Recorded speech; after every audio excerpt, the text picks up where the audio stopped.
Welcome to Your Daily Dose, a devotion ministry of the Faith Baptist Church of Franklin and Middletown, Ohio. Thanks for joining us each weekday as we share God's Word with you. It's your daily prescription for all that ails you. And now, Your Daily Dose. Well, good morning, everyone. Welcome to Your Daily Dose. Glad to have you here, and I hope this is a blessing to you. So there's a priest, a rabbi, and an atheist. And they all decided one day to go out in a boat and do some fishing. The priest said, after they got out there in the boat, had pushed away from the shore just a little bit, he said, hang on, I forgot my lures back on land. So he stepped out of the boat, walked across the water, walked up onto dry land, grabbed his lures, came back, walked across the water, jumped back in the boat. The atheist was astounded. He said,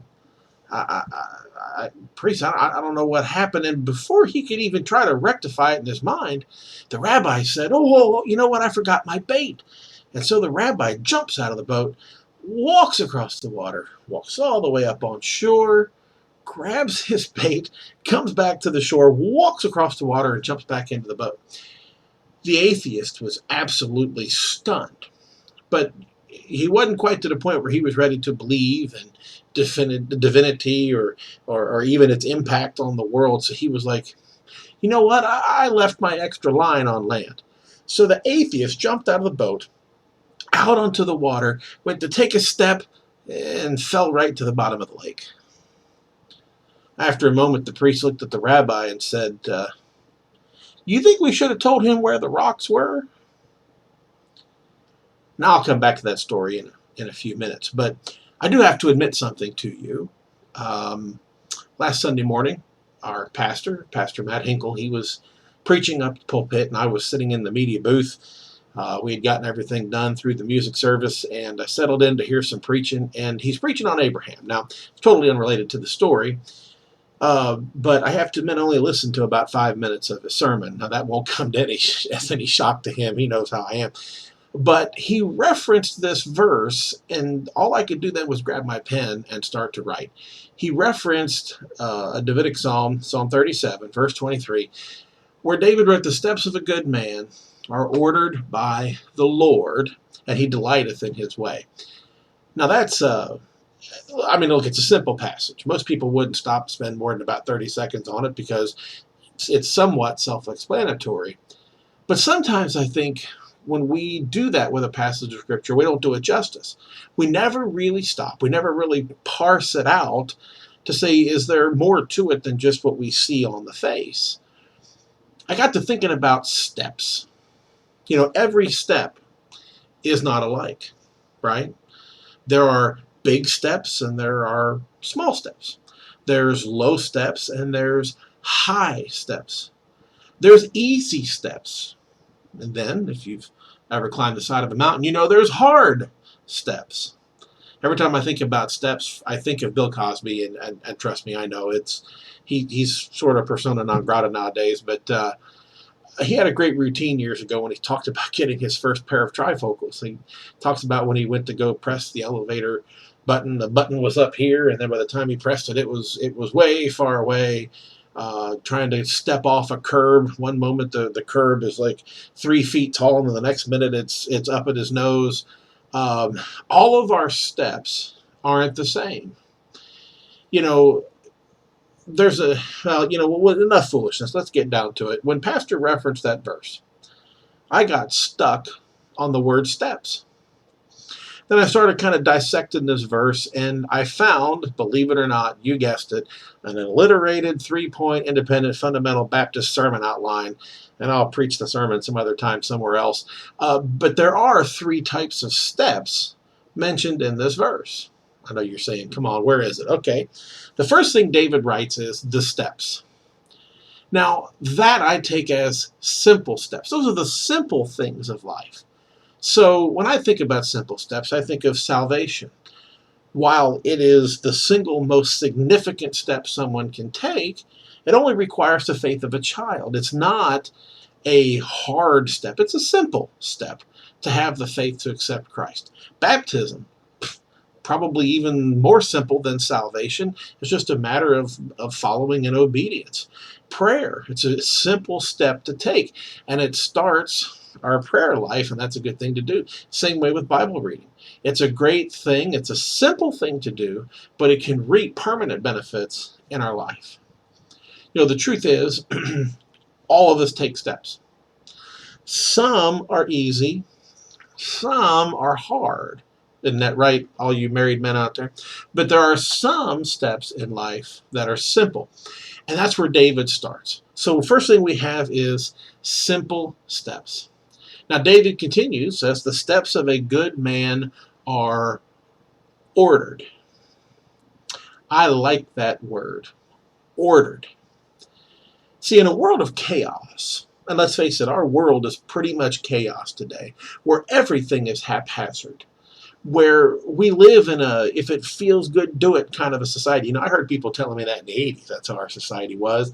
And here we are, it's 2020, and I think it's gotten quadruply bad.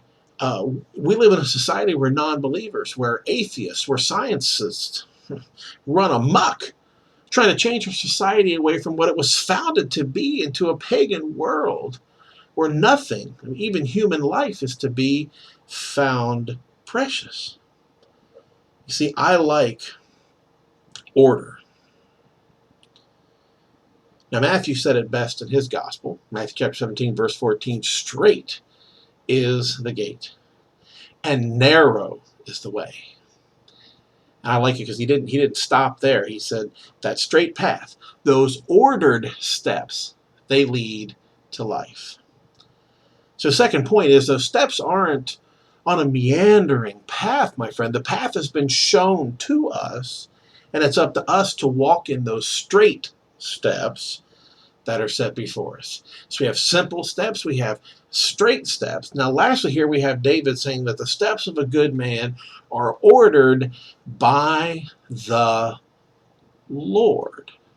It's really easy in our world today. There's a million things that can pull you and push you between entertainment, sports, social media, television, all the different things out there.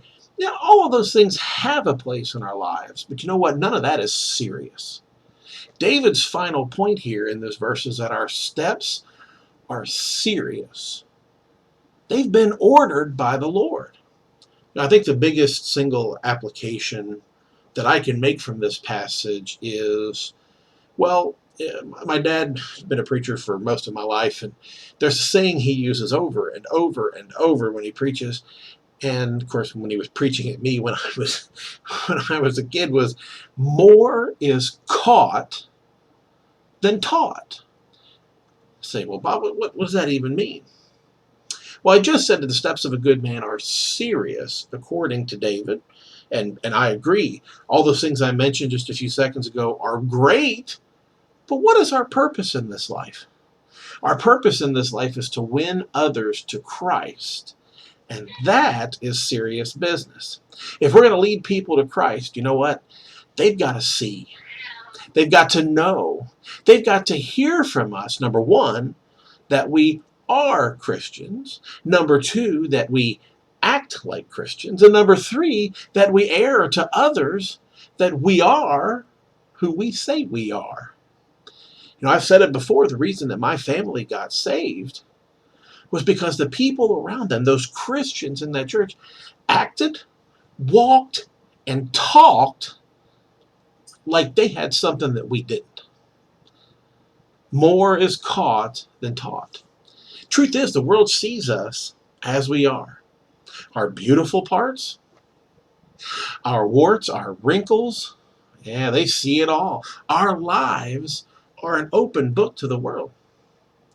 You see, it's only when we get to the end of the phrase that David wrote here that we can truly have the proper understanding of our steps, the simple ones, the straight ones, and the serious ones, and how they affect others. If you want to reach more people with Christ, the best way, my friend, is to let God order your steps. I know. It sounds easy. I know that family, friends, sometimes our kids, our co-workers, hey, there's plenty of people out there trying to twist us and pull us to do this and to do that, go here, go there.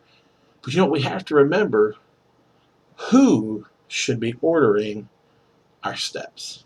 Going back to our opening story with the priest, the rabbi, and the atheist. And it's funny because I usually build these devotions around the opening story, but I had all this without an opening story to go with it, so I had to Google and come up with this joke.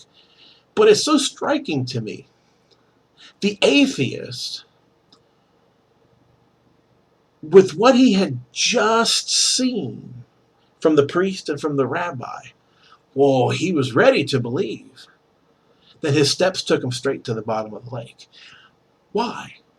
Because he had just watched two men, and I realized just now that I missed an opportunity to name those guys after Pastor and Brother Doug, but we'll leave that for another day.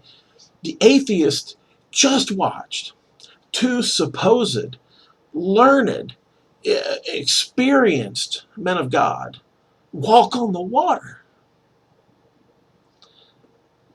Remember, this is a secular joke. The atheist saw what those men did, watched their steps, and what did he want? He wanted what they had.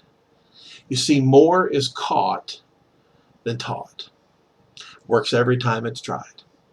See, the thing is, we can't win the lost when our steps are ordered by anyone other than the Lord. It's only when we truly surrender our hearts, our minds, and our will, and that's the big one, and we allow the Lord to order our steps, that we will be successful in winning the lost. Hope that's been an encouragement to you today. We look forward to seeing you Sunday morning in the house of God. Have a blessed day in the Lord. This has been Your Daily Dose, a ministry of Faith Baptist Church. Subscribe to our YouTube channel today and click the bell next to the button to sign up for email notifications each time we live stream or release a new video. To learn more about faith, please visit our website, fitinatfaith.com, for more information about our church. Have a great day in the Lord.